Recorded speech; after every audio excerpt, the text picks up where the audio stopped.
כשהייתי ילדה, פחדתי מהרבה דברים, ואף אחד לא הסביר לי שלפחד זה חלק מהחיים. פחדתי מהחושך ולעיתים גם מהאור. פחדתי מאנשים עם לב שחור. חשבתי תמיד שהחיים אינסופיים, עד שהבנתי שאנשים בסוף מתים. כשגדלתי עוד טיפה והפחד רק התגבר, הוא הלך וגדל יותר ויותר. ניסיתי להבין מהם מהות החיים, ועלו לי מחשבות על מה הם משפחה וילדים. היה לי פחד להיכנס להיריון, ועוד יותר פחדתי ללדת את הילד הראשון. אף אחד לא הסביר לי שהפחד משתק ומעכב, וככה גדלתי אט עם הכאב. בבוא היום גדלתי עוד טיפה, ואז הייתי צריכה להתגייס לצבא. גם פה הפחד שיחק תפקיד, ומצאתי את עצמי מפוחדת יותר מתמיד. הסתגרתי בחדר במשך שבועות, לא אכלתי, לא שתיתי, הרגשתי זוועות. החברים והמשפחה לא הבינו מה קורה לי וניסו לעזור, ואני רק רציתי לברוח לארץ שכולה אור. גם השלב הזה בחיי נגמר, וסיימתי שירות בגאווה, ככה לי המפקד אמר. השתחררתי לאזרחי וחשבתי שהכל פורח וכיף, והיו לי תוכניות בעולם כמו ציפור לרחף. לעבור ממדינה למדינה ולהכיר תרבויות שונות, ולהעשיר את הידע בשפות. ואז החיים החליטו לשנות את הגלגל, וככה הכרתי את בעלי לשעבר. לפני 12 שנה הכרתי אותו במסיבה, וחשבתי לתומי מי זה האיש הזה ומה הסיבה. לאחר חצי שנה הכל כבר היסטוריה. להפתעתנו התאהבנו, התחתנו, והכל כבר נגמר בגדר התיאוריה. פתאום נכנסתי להיריון בגיל 23, ילדה קטנה שעוד לא התפתחה עם הראש. כשילדתי את בני הראשון לראשונה בחיי, הרגשתי האהבה היא ומה הם מהות חיי. הצבעים בחיי פתאום הפכו בוהקים, והכל נהפך להיות מדהים. והבנתי שלהיות אימא זוהי זכות ענקית, שלא לכל אחד ניתנה, ועל כך אומר תודה. החיים המשיכו והזוגיות דעכה, ואני לאט לאט נבלתי והמשכתי לשים מסכה. נהייתי אימא בבת אחת וגידלתי את ילדי בנחת. הזוגיות חיבתה אותי מיום ליום, אבל לא ויתרתי והמשכתי לחלום. לחלום לשלום בית ולעתיד טוב יותר, למרות שבתוכי ידעתי שיום אחד זה ייגמר. בא הרגע שהגיע ההיריון השני במספר, ואז נולדה נסיכה שגרמה לי בלב רעשים של צופר. וככה עוד ועוד המשכנו עם הזוגיות, יום יום לאט ובזהירות. נלחמתי בשיניים לא להתגרש, ניסיתי מהלכים אך שום דבר לא התחדש. בשנה האחרונה של הנישואים, הבנתי שמשהו מתהפך לי בחיים. הרגשתי כמו פרח שנבל, שדרכו עליו עוד ועוד עד שנפל. הבנתי והפנמתי שמגיע לי עתיד טוב יותר, ומיד קמתי ועזבתי בלי לחשוב ומהר. שגיליתי שאני חיה עם אדם מסכן, שמה שהוא מכיר זה לפגוע ולסכן. הוא בגד בי פיזית וגם נפשית, ולא הבין את המשמעות של פגיעתו הנוכחית.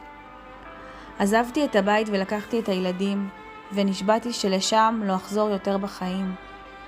ארזתי כל מה שהיה לי בהישג יד, ובלי לחשוב התקשרתי לאבא שיקח אותי מיד. גרתי אצל ההורים 4 חודשים, בניסיון לשקם את חיי החדשים. הרגשתי תמיד שמישהו מלמעלה עליי שומר, ולא יעזוב אותי גם שישבר. ממך שאפתי את הכוחות אבא יקר, בלעדיך אני כלום ושום דבר. מצאתי עבודה וקריירה מעניינת, ואפילו דירה לתפארת. ככה שיקמתי את חיי ופרחתי. הרגשתי פתאום שהודיה חזרה לחלום.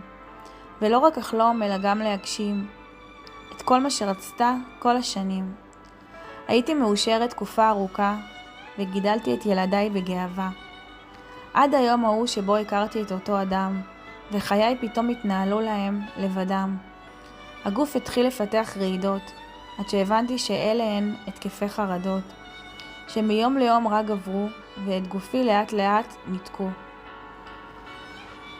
ואז החיים הפכו למלחמת הישרדות, ואני נכנסתי לסוג של התבודדות.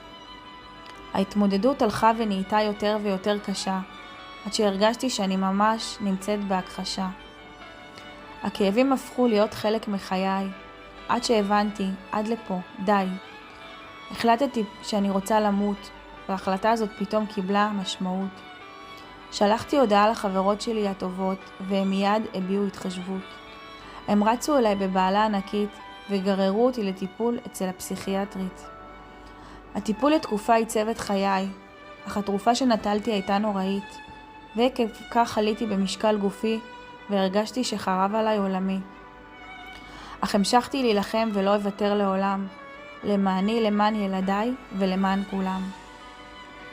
אז כמו שהבטחתי, אני עוד כאן, ממש עמוק עמוק בתוך הבלגן. עוד יום עובר והשעון מתקתק, ועדיין הלב שלי ממש דופק. איך אסביר לכם מה אני מרגישה? שאני קמה בבוקר כל כך חלשה, שהכאבים בגוף הגיעו לעוצמה מטורפת, ואני מנסה להתמודד ולא ללכת. אך לעתים הכאב חזק מאוד, אבל גיליתי את הסוד שהוא לקום ולרקוד. לשים מוזיקה בפול ווליום, וככה עובר לו עוד יום. עוד יום שאני מתמלא תקווה, שיום אחד אני אקום חדשה. לחלום זה דבר טוב ואך מרגש, אך לא תמיד כל מה שאנחנו רוצים מתממש. לפעמים אני קמה בבוקר ומסתכלת במראה, ואומרת לעצמי כמה שאני חזקה. מאיפה אני שואבת את העוצמות? אני שואלת, ואז יוצאת וסוגרת את הדלת. כי בתוך תוכי התשובה כבר חבויה, זה ממך בורא עולם, ויהי מה. אני מאמינה בך כל כך חזק ועמוק, ואני יודעת שיום אחד אתה תחזיר לי את הצחוק. נתת לי את הזכות הכי גדולה, שזה להיות אימא במשרה מלאה.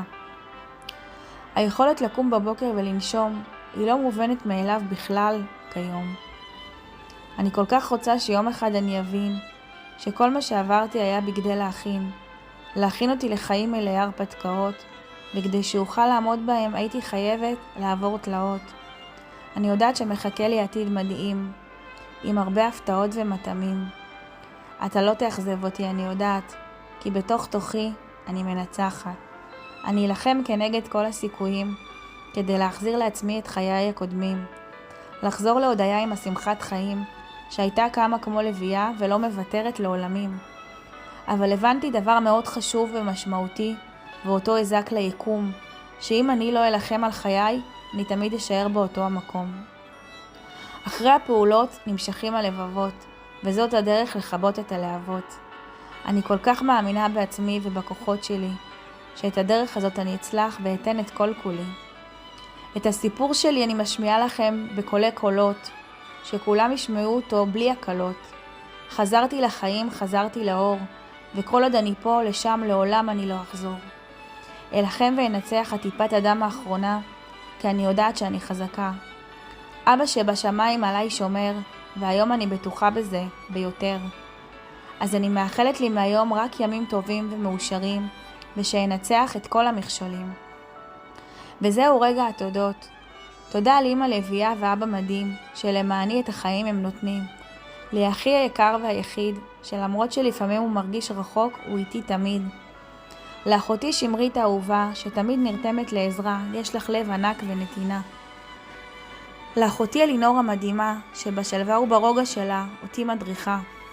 לילדיי האהובים, שממכם אני שואבת את הכוחות, בשבילכם אני נלחמת ואקיים את כל ההבטחות. לתת לכם חיים מאושרים ושמחים, וכל עוד אני בחיים לעולם לא תהיו בודדים.